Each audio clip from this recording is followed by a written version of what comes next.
is just that. I'm going to talk about some concepts as far as tools that you can use that you may already have in your agency to manage these two items better.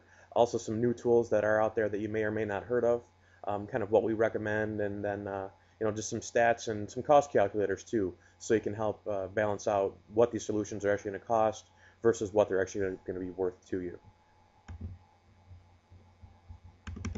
Um, If you have any questions at any time during the webinar, please go ahead and feel free to ask them. If I'm going to get to any of those questions as we progress through, I'm going to hold off on answering them as we're going, and we'll get them answered when we get there. So, what is spam? I actually took this slide from a presentation that we did back in 2003. And what that does really is, it kind of struck me as, man, we've really been talking about this for a long, long time. And it's still a very hot issue. I still talk to people all the time about their problems with spam. So spam, most of you know, it's just a generic term for email you don't want. And what that leads us into is, is spam unsolicited email, first contact inquiries, job inquiries? Is it just bulk email, like newsletters, bulletins, informational things like that? Unsolicited bulk email, everybody's seen those things, the ad for prescription drugs and whatnot. Or how about personal emails at work? And I'm asking these because this is more of a question for everybody out there, as spam is different for me than it is for you. I consider personal email at work to be spam, and so does our spam filtering system, because that doesn't fall in line with our work policies. So it's more of a topic about thinking what spam really means for you, what it means for your agency, and that is what's going to help us figure out how to filter it best. If you happen to allow personal email for use at work, your definition of spam is going to be a lot different than an agency that doesn't allow that to happen. On the same respect, if you're allowing personal email at work, what that can do is actually throw off your spam filter intelligence and then start allowing things like shopping emails to come through to others, or travel emails, coupons and deals and special offers. So first you have to think about and recognize what spam actually is for you to be able to block it. And you have to come to a consensus for that for your whole agency, because these filters take effect for the whole agency, and just a couple people can actually throw off their effectiveness.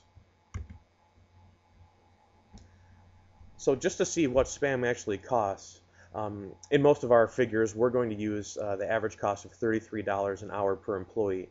And that factors in salary, benefits, maybe 401k, also, the average cost of equipment, plus, energy costs, just to have that employee actually be working at your office. So when you look at, you can see the stats here with 260 days a week, or days a year, typical workday obviously being 8 hours, a dozen employees, in only 5 seconds wasted per email. That's only 5 seconds wasted per email. We're looking at $7,000 in cost. And now again, 5 seconds may not sound like a lot of time, but you can see here that it does add up pretty quickly.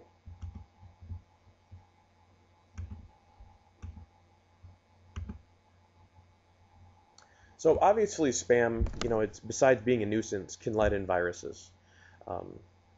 Viruses, as you know, are, any piece of software that's written to cause some kind of a problem, whether it be on your own system by, deleting files, or, just bringing in other viruses, or actually being, using your computer to just attack someone else and take your site down.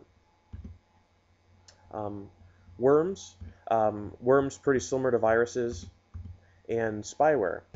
Spyware, again, is any kind of information or any kind of programs that can lead to information theft.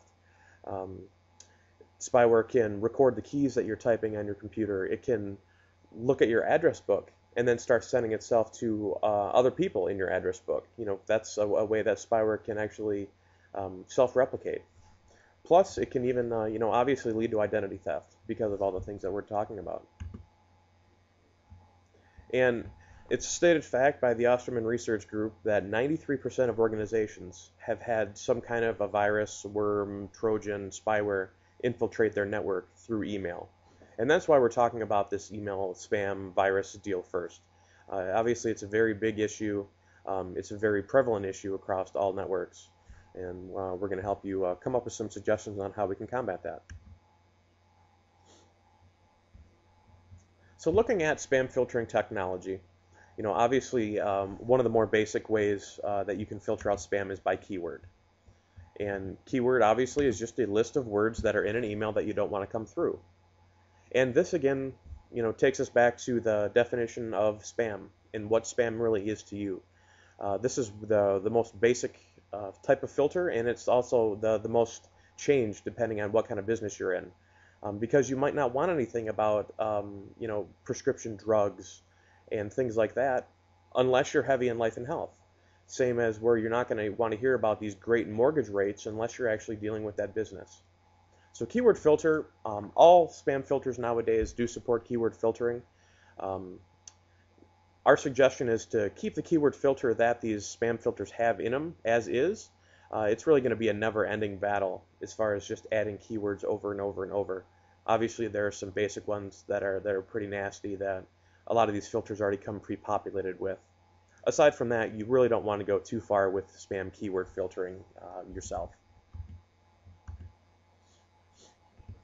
Whitelist and blacklist. We all know that whitelist is just the safe list, or where you're going to always allow email from.